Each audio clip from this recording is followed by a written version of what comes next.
धर्मांतरबंदी कायद्यावरून राष्ट्रवादीचे आमदार अमोल मिटकरी यांनी केंद्र आणि राज्य सरकारला चिमटा.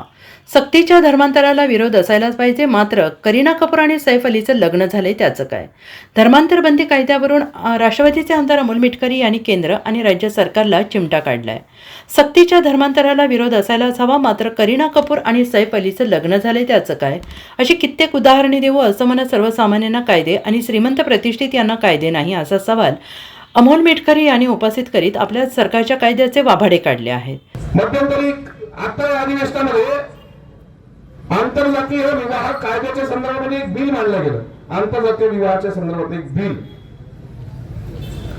आणि ठीक आहे, सक्तीचं धर्मांतर होत असेल त्याला विरोध करू आपण. पण आमचं म्हणणं असं आहे की करीना कपूर आणि सैफ अली खानचं लग्न झालं त्याचं काय? अशी किती उदाहरणं देऊ तुम्हाला? म्हणजे सर्वसामान्य लोकांकरता कायदे आणि प्रतिष्ठित श्रीमंत यांच्याकरता कायदे नाही. Bureau report SBN Marathi, Sangli.